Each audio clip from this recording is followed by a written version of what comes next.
Hey everybody, Donnie B, Learn Pro Recording. You know, the site that not only shows you how to do some recording, but how to get paid for it. Hey man, I got something I'm gonna bring back. I'm gonna bring back an oldie but a goodie. It's time to help y'all out again. Right now we're starting to see resumes come through from schools that are finishing up their semesters and stuff. And we're starting to see resumes as a studio already, people looking for internships. A lot of school programs require that you do an internship in order to even graduate. So check that out. This is going to help you guys get that internship. It's going to help you stand out amongst all the other applicants that are trying for that same coveted internship program at the studio local to you. So I'm going to help you out with that. But first, of course, I got something free for you. I'm going to give you 90 days of my membership and community absolutely free. I want you to go grab it, man. LearnProRecording.com/trial. Go check it out. It's 100% free. You can't miss that. The membership and the community are awesome. The membership, we're constantly training, doing workshops, doing live group coaching calls, live seminars, like master classes, things like that. This is awesome. And then the community is where we're all hanging out. We're all in there asking and answering questions. We're in there sharing templates and presets and free plugins that come across our desk, that kind of thing. You know what, man? It's actually quite awesome. So go check that out. It's LearnProRecording.com/trial. And if you're ready to talk about becoming an intern at a studio, let's go.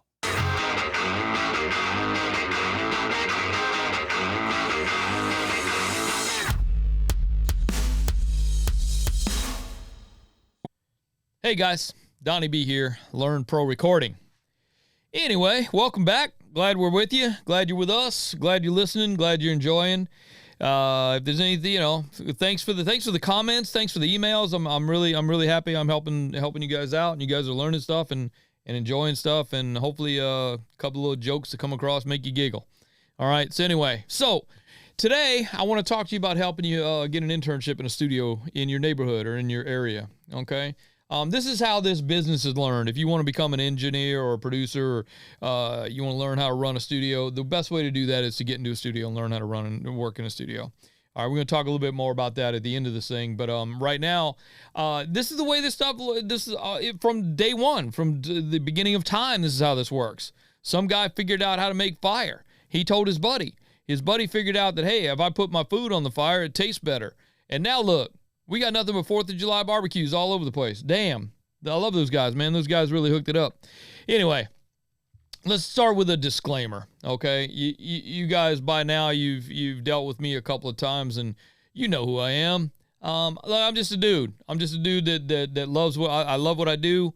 I got in by getting in. I got in by interning. The guy that we're talking about here, that's me. I started off as an intern in a fairly large studio here in Los Angeles, and I was fortunate enough to be able to get in there. And once I got in there, I stayed. I didn't go.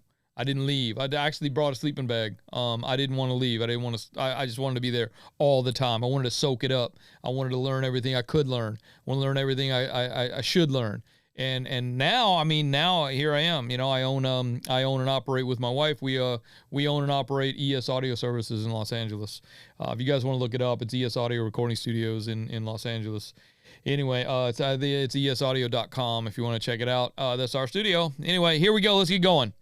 Hopefully we're going to help somebody out. So, first tip number 1. Man, don't just send a bunch of resumes to a bunch of random studios. You know what I mean? Don't just do a Google search and freaking come up with 40 studios in your neighborhood and send a resume to everybody. Look, it's all right if you do, but use the blind carbon copy. As a studio owner or manager, I don't want to see my name listed with 40 other studios in the send to column of your email. I just don't want to know that you sent, other, like all the other studios, the same copy of the cover letter and the same copy of the resume. I mean, be personal. Maybe do a little research. Maybe look for the studio's website. Maybe find the manager's name, the manager's personal email that should be listed on the website, and reach out and say, hey, Jenny, hey, Bob, I see that you manage a studio that's in my neighborhood that I've seen and heard of, and I'd love to come by, and here's my resume. I just finished school. Love to be an intern. Love to learn some stuff from you, learn some stuff from your staff. Love to learn as much as I can about working in a studio so that one day I could work in a studio. Hello. I mean, it's not that hard. Just do a little research, check it out. And that also shows, as a studio owner, for me, that's going to show me that you care and that you're going to give a little bit of attention to detail, because you're going to do a little research and you're going to have my name on the email. Don't just send, oh, hey, studio guy, love to be an intern at your place. You know what I'm saying? So, try not to do that. The next thing, tip number 2, double check your spelling and your grammar. Okay. So some of these resumes we get that are attached to emails that one are blanket emails to 40 studios in the neighborhood. Dude, you're a college graduate and you can't spell the word friend. I mean, come on, double check it. Maybe have somebody else check it for you. Say, hey, could you maybe double check this for grammar and spelling? I'm sending my resume out to try to get a gig at a prestigious studio, and I want to make sure everything looks good. You know what I mean? So, look, I do. Everybody does that. Everybody makes little mistakes. Like the computer will it'll spell check stuff, but you might spell the word right, but it's the wrong word. Like a good one for me is the word from and form. I mix up the R and the O and it comes out as form, but I meant to say from, and it still passes the spell check. But if I don't double check it and I just send it, I don't know, man. That kind of makes it look weird that I didn't pay attention to detail. You got to pay attention, and that's what this whole gig's all about. That, man, paying attention to detail, making sure the I's are dotted and the T's are crossed and all that kind of stuff. Anyway, and don't use the texting technique. The shortened words like you are instead of your. Or what another one that really bothers me, and again, back to this disclaimer, look, you guys are dealing with me. I got no filter, so I'm gonna say things that might piss somebody off, but that's okay. Maybe you'll learn from it. The word your, Y-O-U-R, and Y-O-U'-R-E, meaning you are.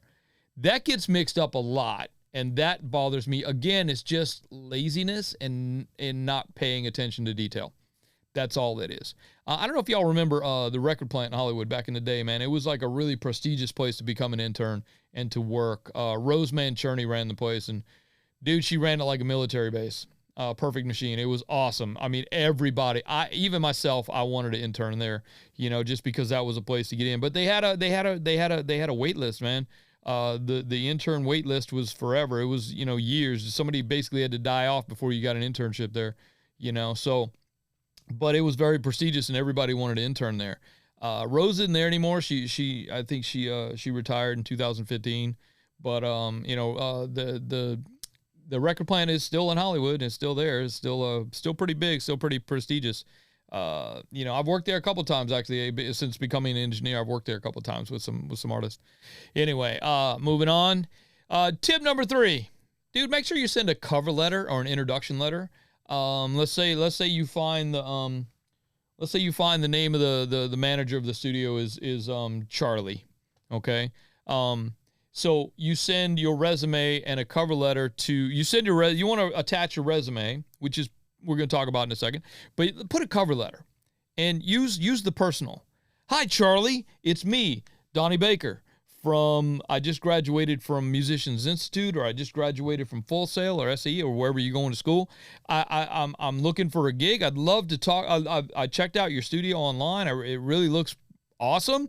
I'd love to talk to you more about becoming an intern if you have an availability there. Here's my contact information. If you want to hit me up, let me know. Whatever. Just be very professional, but be very personal at the same time. I mean, that shows again that you've done some research and you're generally interested in wanting to be an intern at that studio. You know what I mean? Also, I mean, with resumes, don't get crazy.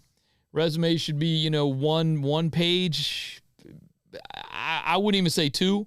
That might be acceptable in some places, but I would think just 1-page resume. Real simple. This is me. This is what I do. This is what I've been. This is where I want to go. That kind of thing. Real simple. I don't need to know that you won your 6th grade spelling bee. Doesn't really matter to me. I'm sure it's cool. We can talk about it later, but I don't need to know on your resume, man. Seriously. Again, y'all shouldn't get mad at me because I got the no filter thing going on. I'm only trying to help. I'm only trying to help you grow. I'm only trying to get you to understand in the real world what happens in this business, in this industry. And I've been here a long time. I'm 40 plus years into working in this industry, so don't get mad at me. All right, I'm just trying to help. Remember what Grandma always said? The squeaky wheel gets the grease. That's right. Be squeaky. Make some noise, people. In other words, for y'all that don't understand country, do a follow-up call, man. Send your resume. So you send a resume to me. All right. A couple days later, you call me. Personally, you call me. Hello, Mr. Baker. No, son. Call me Donnie. I'm cool. So, all right, Donnie. I'd love to set up an interview where I can come over and talk to you, but I sent my resume to you a couple days ago, just making sure you got it, making sure that you want to, seeing if there's any questions you might have had on with my resume or, anything I've done before. I'd love to come over and hang out with you. I see in your studio that you got one of those Neve 1073 preamps. I love those. I used them when I was in school, and that's actually one of my favorites for cutting vocals. Dude, you're going to impress me with that. That means that you not only paid some attention to what's going on in my studio, you not only reached out to me personally, you're the guy that I'm going to call in for an interview. Okay, if you just send me a random blanket email along with everybody else and you didn't put me, you didn't send a blind carbon copy on your email, and I can see that you sent it to 40 other people, dude, I'm not going to call you just from that. Seriously. You got to make some noise. You got to be that guy that shows me that you want to be here. That shows me that you really want to try it. I mean, look, there's a lot of studios in Los Angeles. There's literally 10 studios in this block where I'm at in Burbank. There's literally 10 studios in this block. So, there's plenty of chances for y'all to get in. But if, seriously, pay attention to that detail, because that's where it's going to matter, is paying attention to detail and being personal with it. All right. So you sent your resume, you did a follow-up call, and now I've offered you to come over and interview with us. Okay, I've asked you to come over. We set up an appointment. All right. Be professional. Don't come over here like you're dressed to go to the beach, or you're just getting from the, you're just coming from the gym, whatever. Be professional. Don't dress in a 3-piece suit with shiny shoes like you're going to be a salesperson at a car dealership or a used car dealer or something. I don't want that either. I'm not looking for that. I just want you to be comfortable. I want you to be you. I also want you to show up not smelling like you just put the blunt out on the way into the door. Don't come over here stoned. There's a time and a place for that. I mean, honestly, we're in the music business. That's what we do. That's what happens here. I get it. But be professional. Pretend that you go into a job interview, because essentially it's what you're doing. All right, you wouldn't go to a job interview drunk. Hopefully you don't. Hopefully you're not going to do that. Again, don't be offended with stuff I'm saying. I'm only trying to help y'all out, okay? So don't be mad. It's just me. Y'all gonna get used to me eventually. So anyway, and again, don't show up like you hitting the club. And the ladies love the cologne, and don't do that. Personally for me, that really bothers me.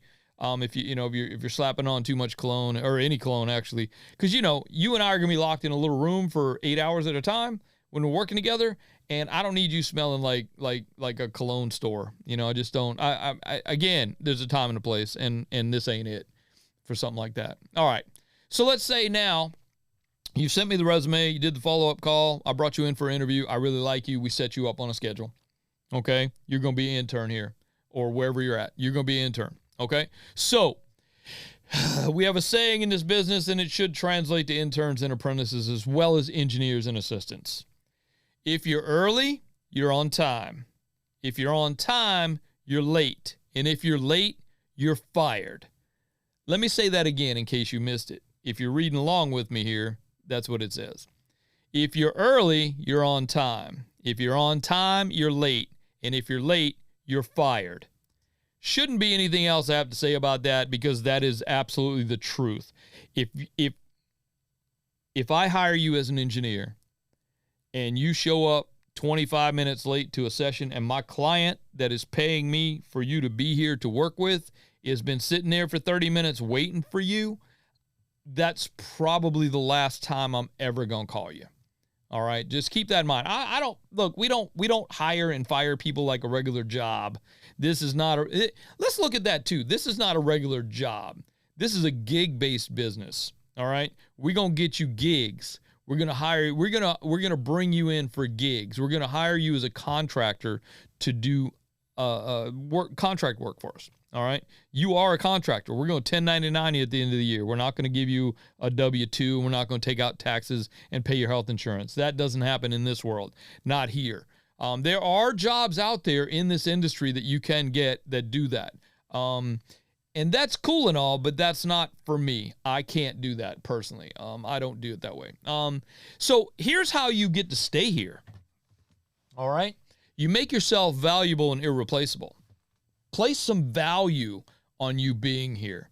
All right. Don't be afraid to get involved with everything going on. I mean, don't get over crazy with it, but don't be afraid to get involved. If I ask you to perform a task, please try to do that. Don't bug me with stuff all the damn time. Call me every minute going, hey, how do I do this? Hey, how do I do that?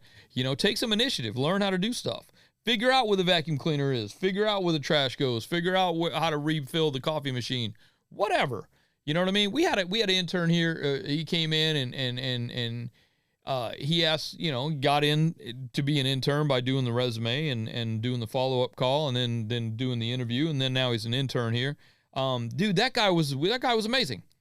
He was an intern here for a good 6-7 months. And first thing he'd do when he come in the door is go straight to the trash can, check if it was full. If it was full, he'd take it out, replace the bag, take the trash out to the can in the back alley. Then on his way back in, he'd grab the vacuum cleaner and start vacuuming up the hallways. This kid just made himself invaluable to me.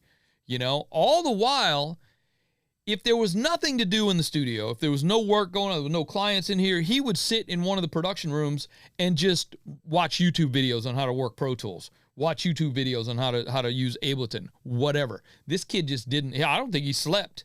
I really don't. Anyway, he now is he's an intern here. He was an intern here. Now he's an engineer. He actually has a key to the studio.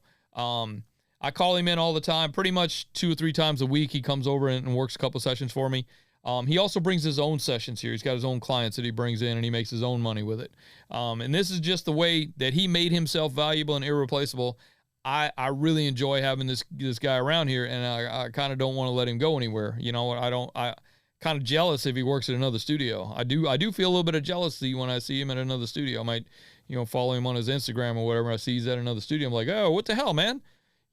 But no, that's cool. That's the way it's supposed to be. He made himself irreplaceable, which is, it's going to be really difficult if that guy ever goes anywhere else. Now I have to replace him. So the alternative to that kid, right, is the intern that shows us that we really made a mistake by having to come hang out with us. He gets here and he's just, he's too entitled. He doesn't want to do any work. He just wants stuff handed to him. Whatever. That's not the guy. We'll probably make it where I don't fire people. I'm not trying to get rid of you. I'm just going to never call you again. I'm not going to take you off the calendar and just not have you come back. You know what I mean? We'll quietly take you off the schedule. So that's how that's going to work. Just don't be a dick. Be the first guy. Okay. Straight up. Don't be a dick. Okay. So what's next? Hopefully you're going to get some ideas from this little video here. Right. And understand some pointers on how to get into a studio. Okay. Once you get into a studio, again, make yourself invaluable. Don't, make yourself very valuable to the studio owner and the manager, and then they're going to call you. They're going to call you a lot. And then eventually you're going to start being an assistant engineer, and then eventually you're going to become an engineer. You're going to be running sessions on your own, and that's how it works. So, there's another publication which we just put out right before this one about do you really need audio school? And if you guys watch that, if you didn't get it or you don't know where it is, you can either do a search for it on YouTube. It's on YouTube on the Learn Pro Recording channel on YouTube, or you can just email me straight up and I'll just send it to you. Okay, it's really simple. 1-page PDF of my opinion if you need recording school or what kind of recording school would be best for you. In my opinion, the best recording school is one that places you in a working studio to learn how to work in a studio. That's the best way to learn this business is learn by doing, learning from someone who's already done it. That's probably the best way to do that. Okay. If you guys want more information about that, check out learnprorecording.com or go straight to the source, which is recordingconnection.com. Those guys, we've been working with those guys for quite a while, and they really know what's up. Their programs are awesome. They're everywhere. They're in your neighborhood. So if you're in LA, yeah, of course they got people here. But if you're in Phoenix, yeah, they got people there. You're in Orlando, yep, got that covered. You're in Duluth, yes, we got you. You're in small town in Kentucky, we probably got you. So don't worry about it. Yeah, if you got any questions, comments, or concerns, you can always reach out to me here at Learn Pro Recording. You can send an email to support@learnprorecording.com or info@recording.com, learnprorecording.com. So there's that. Any questions, comments, or concerns, please reach out. Leave some comments down below when you're watching this on YouTube. Definitely like the video. Subscribe. Click the bell for notifications so you get notified when all these. We're going to do this at least once a week. At least once a week. This is sometimes more. This is actually the second one for this week. So. But we're going to try to reach out to you guys and give you the information that you're looking for. So let me know in the comments below or shoot me an email directly that let me know what you're looking for. Let us know what we can help you with. If you want to see a video on how to mix better, you want to see a video on how to use a reverb properly, whatever it is, doesn't matter. We're going to reach you. We're going to help you out. We're going to try to make videos for it and show you how to do stuff. All right. Very cool. Glad you guys were here. So you want to be an intern in a recording studio? Dude, go get it. It's out there for you. Good luck in your future. If you need any help with anything, again, reach out to us. We're here for you. Appreciate you hanging out with me. It's Donnie B here, learnprorecording.com.